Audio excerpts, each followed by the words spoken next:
خوتي خواتاتي، السلام عليكم. كي دايرين؟ اموركم هانيه؟ نتمنى ان شاء الله هذا الفيديو يلقاكم نتوما بكامل الصحه والعافيه يا رب العالمين، وعيدكم مبارك سعيد ان شاء الله يدخل عليكم بالصحه والسلامه وزياده الرزق كنتمنوا ان شاء الله كاملين. اليوم كما كتشوفوا غادي نحضروا مجموعين محبوبه الجماهير، ريشبوند اللي ما يمكنش شي دار مغربيه ما تكونش كدير هذه الحلوه هذه، اقتصاديه بنينه وكتعجب الكبار والصغار. نتمنى ان شاء الله تكملوا معايا الفيديو الى الاخير. غادي نعطيكم واحد السر باش كتجي واحد المكون باش كتجينا فتيه بزاف. كما كتشوفوا انا غادي نحل معكم واحد الوحيده، هانتوما شوفوا ما شاء الله. شوف كتجي فتيه بزاف وبنينه. نتمنى ان شاء الله تجربوا معايا، تتبعوا معايا الفيديو الى الاخير، وفرجه ممتعه. نبداو نوجدوا الحليوه ديالنا على بركه الله. هنا عندي واحد جوج بيضات انا غادي نخدم او ميم طون غادي نقول لكم المقادير. عندي هنا جوج بيضات، الحجم ديالهم كبير شويه، الا ما توفرش عندكم الحجم الكبير يمكن لكم ديروا 3 ديال البيضات صغار. غادي ندير قبيصه ديال الملح، عندي هنا كاس لاروب ديال الزيت، هذا راه بحال كاس ديال العنبه، راه قياس ديال كاس ديال العنبه، يعني نفس الكاس اللي غادي تعبروا به ولا تعبروا به كلشي. عندي هنا نص عفوا بالنسبه للزيت قلت لكم كاس لاروب ياكو، ما عقلتش، المهم ما تديوش عليا الصيام هذا. كاس لاروب ديال الزيت، نفس القياس ونفس الكاس من سكر سنيده حتى هو كاس لاروب. وغادي نخدم هاد المكونات مزيان حتى نحس بديك السنيده هكا دابت ليا، ونعاود نرجع معكم.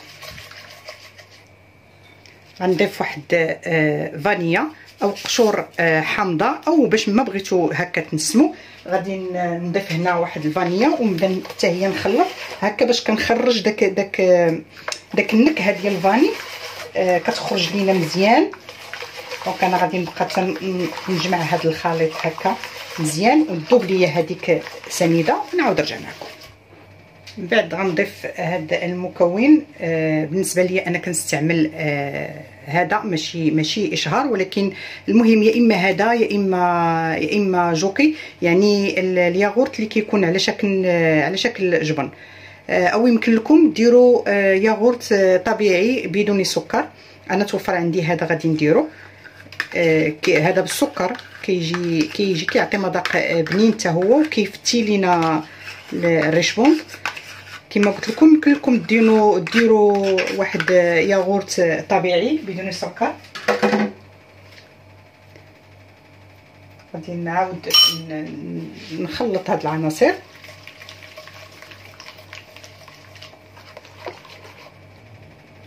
غادي نزيد نص كاس ديال النشا، حتى هي كتفتي لينا العجينه، كتجي فتيه بزاف.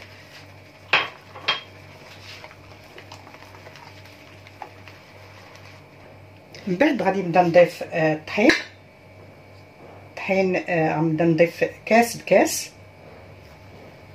بسم الله. غندير 2 كؤوس في الاول. الطحين بطبيعه الحال من نوعيه جيده، زائد انه خصو يكون مغربل. وعندي هنا واحد الخماره،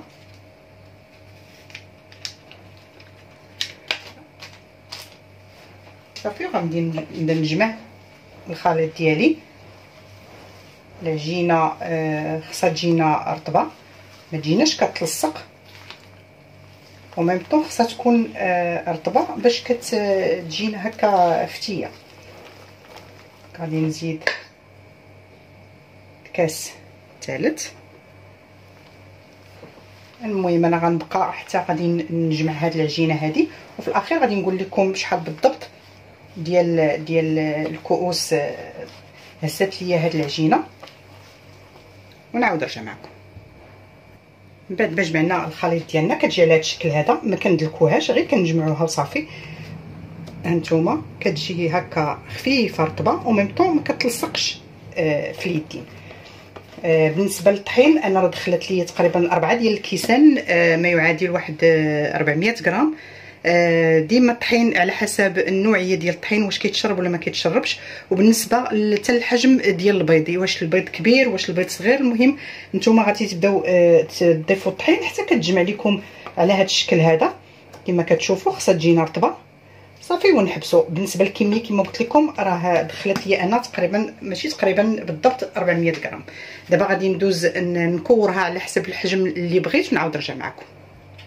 صافي دابا غنبدا نكورها على حسب الحجم اللي بغيت انايا. انا حيت ما غاديش نديرها وحده لاصقه في وحده، يعني ما غنديرهمش صغيورين، غادي ندير الحجم متوسط على حسب نتوما الشكل اللي بغيتو. بالنسبه للاطا غادي نغلفوها بابي كويسون هكا باش نتفاداو المشكل ديال تلصق لينا الحلوه ديالنا ولا. صافي الفران كما كتسمعوا راه هو كيسخن على 180 درجه، غنشعلوا عليه غير من التحت. دونك حتى كتحمر لينا، ماشي كتحمر غير واحد شويه كيشد فيها الطياب من التحت، وكنعاودوا نشعلوا عليها هكا من الفوق. كما قلت لكم الحجم على حسب الشكل اللي بغيتو. انا غادي نديرها غير في هذا القياس هذا صافي، وغادي نستفها في اللاطه ديالي كما قلت لكم. الشكل كل واحد والشكل اللي بغى يدير. كاين اللي كيديروها هكا ملصقه، هي نورمالمون كتكون هكا ملصقه مزيانه، ولكن انا كنفضلها هكا، انا كتعجبني هكا ناكل وحيده مزيانه صافي. غادي نبقى حتى نكمل الشكل ديالي هكا كامل وندخلهم للفران ونعاود نرجع معكم.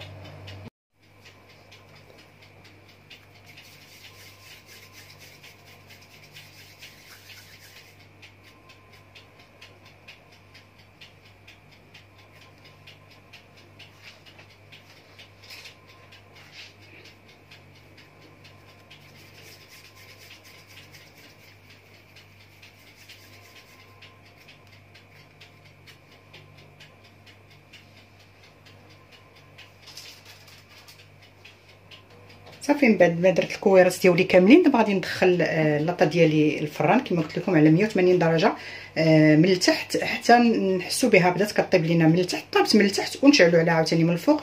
ندوز دابا نوجدوا الكونفيتور ديالنا اللي غنغطسوا فيه هاد الحليوه. كنا غنجيبوا الكونفيتور الخاص بالحلويات، هذا اللي كيكون هكا كيكون جاري، ما كيكونوش فيه دوك الحبيبات.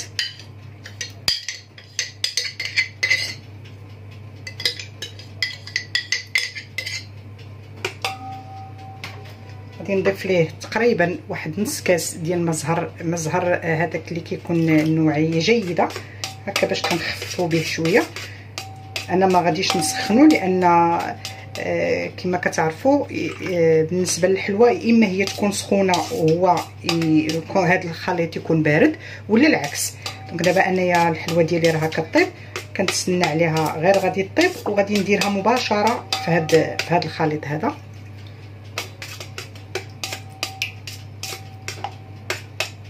صافي نص كاس ديال المزهر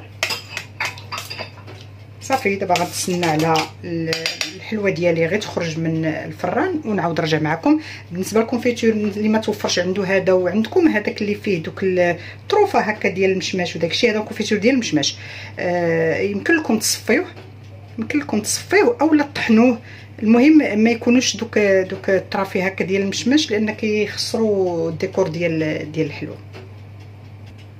وهنا عندي الكوك حتى هو يكون نوعيه جيده، هذاك اللي كيكون هكا ميدم هكا طريفاته هكا شويه صغار باش غادي نفندو فيه الحلوه ديالنا. هانتوما كما كتشوفوا الطاوه ديالنا هي خرجناها باقا سخونه. هانتوما شتي كنخليوهاش حتى كتحمر بزاف صافي كتبقى هكا بيضاء. ودابا غادي نرميها مباشره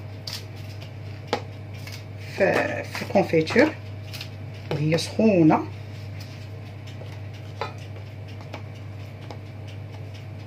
كما قلت لكم ديما بالعكس، الا كان الكونفيتور بارد الحلوه خاصها تكون سخونه، كانت الحلوه بارده الكونفيتور خاصو يكون سخون. دونك انا غادي نبقى المهم نقدروا نخليوه الحلوه في الكونفيتور ديالنا اطول مده ممكنه هكا باش كتشرب لينا داك الكونفيتور مزيان. المهم نحاول نخليهم من 5 حتى 7 ديال الدقائق هكاك.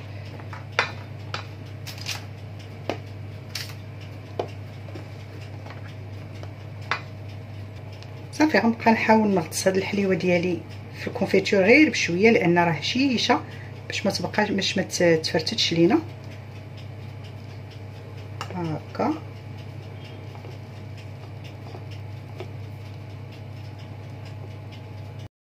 دابا خليتها في الكونفيتور لو طون اللي طابت ليا اللاطه الثانيه اللي قربت تطيب فيه. صافي غادي نبدا نهز هكا بوحيده بوحيده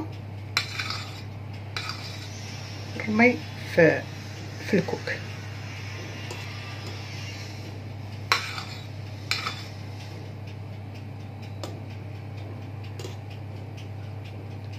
حلوه ديال الزمن جميل، زوينه زوينه زوينه هذه الحلوه. وكنظن ما كايناش شي دار مغربيه اللي ما كديرهاش في المناسبات والاعياد، لان المكونات ديالها بسيطين بزاف وبنينه بنينه بنينه كتجي. صافي غادي نفندهم هكا مزيان في الكوك.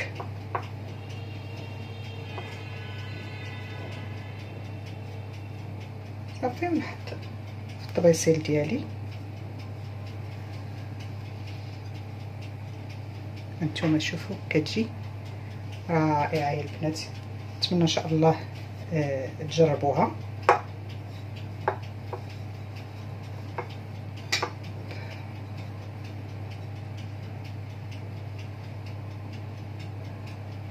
صافي انا غادي نبقى تنكمل هاد الكميه كامله ونوريكم ديك الساعه في الاخير الطبق ديال التقديم ونشوفوا كاملين الحلوه ديالنا كيفاش كتجي. الحليوه ديالنا وجدات كتجي على هذا الشكل هذا. نتمنى ان شاء الله تنال الاعجاب ديالكم وتجربوها وتردوا عليا الخبر. ما تنساوناش من التعليق ديالكم الزوينه، البارطاج مع الحباب والصحاب على مواقع التواصل الاجتماعي، هكا تعم الفائده على الكل.